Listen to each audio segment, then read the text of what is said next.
रांची में प्रधानमंत्री नरेंद्र मोदी के रोड शो के दौरान सुरक्षा को ध्यान में रखते हुए प्रशासन ने शहर के कुछ महत्वपूर्ण इलाकों में नो फ्लाइंग जोन घोषित किया है। इसके अलावा सार्वजनिक सुरक्षा सुनिश्चित करने के लिए निषेधाज्ञा भी लागू की गई है ताकि किसी भी प्रकार की अव्यवस्था या सुरक्षा खतरे से बचा जा सके। प्रशासन ने लोगों से इन क्षेत्रों में बिना अनुमति इकट्ठा होने से बचने की अपील की है। अंतरराष्ट्रीय स्तर पर प्रसिद्ध योग गुरु रवि व्योम शंकर झा के सोशल मीडिया अकाउंट को हैक कर अश्लील और आपत्तिजनक तस्वीरें पोस्ट की गई है।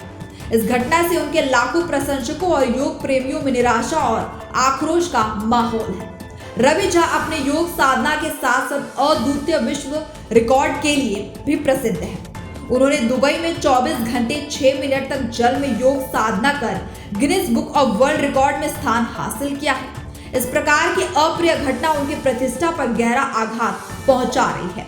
झारखंड विधानसभा चुनाव 2024 के तहत 13 नवंबर को मतदान होगा। जो भी मतदाता वोट डालेंगे उन्हें अमिट स्याही से चिन्हित किया जाएगा, जो उनके लोकतांत्रिक अधिकार के इस्तेमाल का प्रतीक होगा। इसके अलावा मतदान करने वाले लोगों को विभिन्न मुफ्त सुविधाएं भी मिलेंगी, जैसे कि मुफ्त परिवहन सेवा, स्वास्थ्य सेवाएं और अन्य कल्याणकारी योजनाओं का लाभ, ताकि मतदान प्रतिशत को बढ़ावा मिल सके। झारखंड के मुख्यमंत्री हेमंत सोरेन का हेलीकॉप्टर हाल ही में उड़ान भरने से पहले रोका गया, जिसके बाद राज्य चुनाव आयोग ने इस पर संज्ञान लिया। इस मामले में एटीएस चुनाव आयोग को अपनी स्थिति स्पष्ट करते हुए बताया कि हेलीकॉप्टर को सुरक्षा कारणों से रोका गया था। यह कार्रवाई मानक प्रक्रियाओं के तहत की गई थी ताकि किसी भी प्रकार की सुरक्षा या चुनावी नियमों का उल्लंघन न हो। झारखंड में भारतीय जनता पार्टी में हाल ही में शामिल हुए मंडल मुर्मू को गंभीर धमकियां मिलने के बाद उन्हें केंद्रीय गृह मंत्रालय ने एक्स कैटेगरी सुरक्षा प्रदान की है। एक्स कैटेगरी सुरक्षा में उन्हें पुलिस सुरक्षा की एक विशिष्ट टुकड़ी मिलेगी, जो कि उनकी सुरक्षा को सुनिश्चित करेगी। मुर्मू के भाजपा में शामिल होने के बाद राजनीतिक माहौल में कुछ तनाव देखा गया था, जिसके कारण यह सुरक्षा कदम उठाया गया। झारखंड में मुख्यमंत्री हेमंत सोरेन के निजी सचिव और झारखंड मुक्ति मोर्चा के एक नेता के ठिकानों पर ईडी ने छापे मारे। इन छापेमारी में सोरेन के करीबी सहयोगी के घर से 24 लाख रुपए की भारी रकम बरामद हुई। यह कार्रवाई कथित भ्रष्टाचार और अवैध लेन देन से जुड़े मामले में की गई। ईडी ने मामले की जांच तेज कर दी है, जबकि झामू पार्टी ने इस कार्रवाई को राजनीतिक प्रतिशोध का हिस्सा बताया है। प्रधानमंत्री नरेंद्र मोदी ने झारखंड विधानसभा चुनाव 2024 के दौरान गुमला में एक रैली को संबोधित करते हुए कहा कि भारतीय जनता पार्टी ने राज्य को बनाया है और वहीं इसे विकास की दिशा में आगे बढ़ाई। मोदी ने राज्य की वर्तमान स्थिति को लेकर कांग्रेस और झामू पर निशाना साधा और भाजपा की सरकार के तहत झारखंड को एक नई पहचान और समृद्धि दिलाने का वादा किया। उन्होंने पार्टी के समर्थकों से अपील की कि वे इस चुनाव में एक मजबूत और स्थिर सरकार के लिए भाजपा को वोट दें। वेज नॉन वेज का बेहतरीन जायका अब मिलेगा सर्कुलर रोड लालपुर रांची में। जल्द आ रहा है द फूड सिटी। लोक जनशक्ति पार्टी के नेता चिराग पासवान ने झारखंड विधानसभा चुनाव के मद्देनजर बड़ा बयान दिया। उन्होंने दावा किया झारखंड और महाराष्ट्र में आगामी चुनाव में राष्ट्रीय जनतांत्रिक गठबंधन की सरकार बनेगी। चिराग ने यह भी बयान राज्य में एनडीए के उम्मीदवारों के समर्थन में किया और भरोसा जताया कि पार्टी जनता के बीच मजबूत पकड़ बना चुकी है। उनका कहना था कि दोनों राज्यों में भ्रष्टाचार और अस्थिरता के खिलाफ एनडीए जनता का विश्वास हासिल करेगा और विकास की दिशा में ठोस कदम उठाएगा। राजद प्रमुख लालू प्रसाद यादव ने झारखंड विधानसभा चुनाव 2024 के दौरान कोडरमा में एक जनसभा को संबोधित किया, जहां उन्होंने इंडिया गठबंधन की ताकत पर जोर देते हुए भाजपा के खिलाफ आक्रामक बयान दिया। लालू यादव ने कहा कि इंडिया गठबंधन पूरी तरह से मजबूत है और आगामी चुनाव में भाजपा को उखाड़ फेंकने के लिए जनता एकजुट हो रही है। उन्होंने गठबंधन के उम्मीदवारों का समर्थन करते हुए भाजपा की नीतियों को आड़े हाथों लिया और लोगों से भाजपा के खिलाफ मतदान करने की अपील की। झारखंड विधानसभा चुनाव 2024 के प्रचार के दौरान पोटका में झामू नेता कल्पना सोरेन ने भाजपा नेताओं पर तीखा हमला किया। उन्होंने कहा कि भाजपा के नेताओं में राज्य की जनता से सीधे संवाद करने की हिम्मत नहीं है और उन्होंने उन्हें बहरूपिया करार दिया। कल्पना ने भाजपा पर झारखंड के विकास में विफल रहने का आरोप लगाया और दावा किया कि झामू और महागठबंधन की सरकार ही राज्य को सही दिशा दे सकती है। उनके बयान ने भाजपा नेताओं को कटाक्ष का शिकार बनाया और चुनावी माहौल में गर्माहट बढ़ा दी। झारखंड पुलिस ने राज्य में बढ़ती नक्सली गतिविधियों को देखते हुए सुरक्षा व्यवस्था को और मजबूत किया है। पुलिस ने अपने जवानों के लिए एक विशेष एडवाइजरी जारी की है, जिसमें नक्सलियों से निपटने के दौरान सतर्क रहने और सुरक्षा उपायों को कड़ा करने की सलाह दी गई है। पुलिस सूत्रों के मुताबिक नक्सली समूहों की गतिविधियों में इजाफा हुआ है, खासकर उन इलाकों में जहां पहले भी नक्सल प्रभावित घटनाएं हो चुकी हैं। झारखंड के धनबाद जिले के वरिष्ठ न्यायाधीश सुजीत कुमार सिंह का हार्ट अटैक से निधन हो गया है। कुछ दिन पहले ही उन्होंने धनबाद प्रेस क्लब के नए पदाधिकारियों को शपथ दिलाई थी। उनकी आकस्मिक मौत से न्यायिक समुदाय और स्थानीय लोगों को गहरे सदमे में डाल दिया है। सुजीत कुमार सिंह को उनके कार्यालय में उनके ईमानदार और प्रभावी न्यायिक दृष्टिकोण के लिए जाना जाता था। उनके निधन से राज्य में न्यायपालिका को एक बड़ा नुकसान हुआ है। झारखंड के लोहरदगा जिले के किस्को थाना क्षेत्र में एक चौंकाने वाली घटना सामने आई है। ऊपर कोचा स्थित खरकी पंचायत में आजसू पार्टी के नेता बाबूलाल नगेसिया के 18 वर्षीय बेटे प्रीतम नगेसिया का शव एक आम के पेड़ पर लटका पाया गया। इस घटना ने इलाके में सनसनी फैला दी और लोगों के बीच शोक और चिंता की लहर दौड़ गई है। झारखंड के चंदन कियारी में प्रधानमंत्री नरेंद्र मोदी के एक भक्त ने अपने प्रति अडिग श्रद्धा का इजहार करते हुए कहा कि मोदी ही मेरे भगवान हैं, उनके सिवा मेरा कोई नहीं है। इस बयान ने राजनीतिक और धार्मिक विमर्श को एक नया मोड़ दिया है। भक्त ने यह भी कहा कि मोदी की नेतृत्व क्षमता और उनके द्वारा किए गए कार्यों से प्रभावित होकर उन्होंने उन्हें भगवान की तरह पूजना शुरू किया।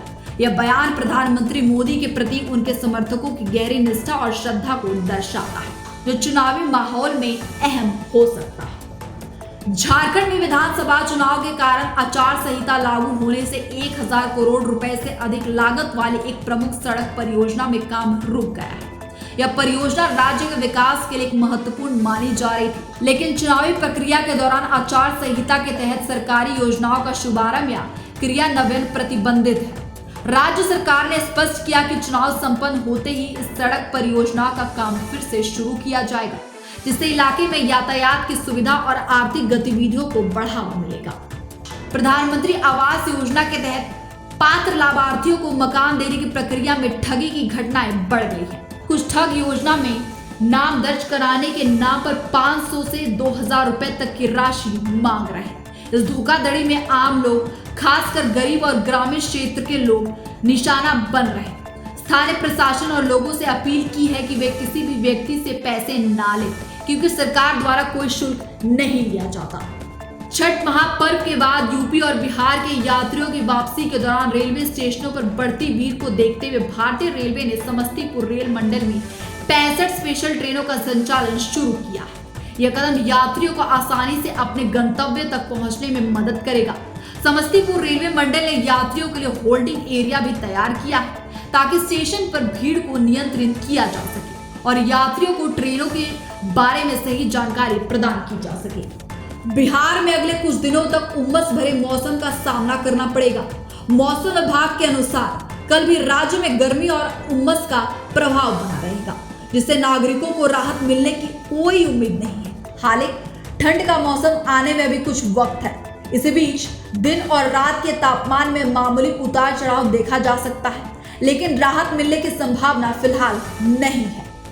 बिहार सरकार ने बजरी के कारोबार में सख्ती बढ़ाने के लिए नए नियम लागू किए हैं। अब राज्य में हर बजरी आयात पर पूरी निगरानी रखी जाएगी, ताकि अवैध खनन और परिवहन को रोका जा सके। इसके तहत बजरी के स्रोत और उसकी मात्रा की जांच की जाएगी और संबंधित अधिकारियों को इस प्रक्रिया में पूरी पारदर्शिता सुनिश्चित करने के निर्देश दिए गए हैं। इन कदमों का उद्देश्य पर्यावरण सुरक्षा को बढ़ावा देना और अवैध बजरी व्यापार को नियंत्रित करना है।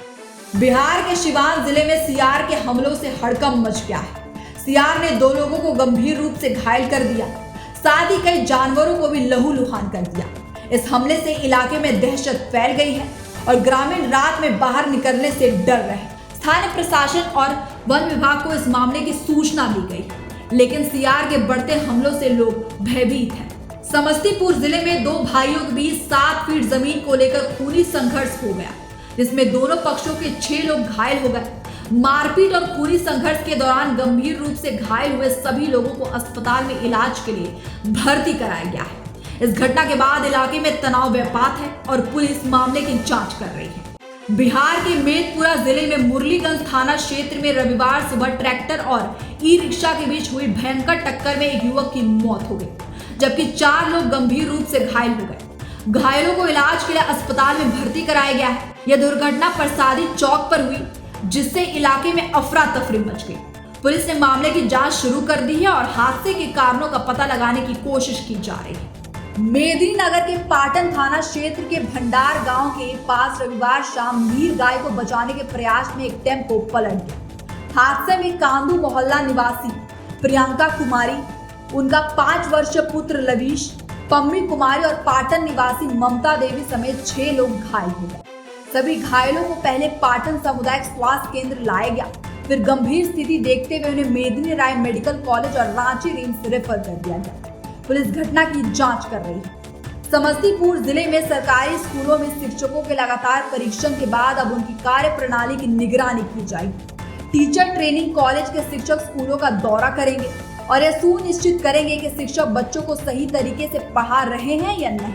इसके लिए एक विस्तृत रिपोर्ट तैयार की जाएगी तो शिक्षा के स्तर में सुधार की दिशा में मदद करेगी। यह कदम शिक्षा की गुणवत्ता को बेहतर बनाने और सरकारी स्कूलों में बदलाव लाने के उद्देश्य से उठाया गया है।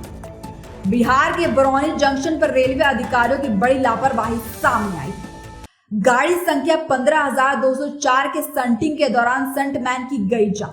रेलवे प्रशासन एवं अधिकारियों की लापरवाही से हुई संटमैन की मौत।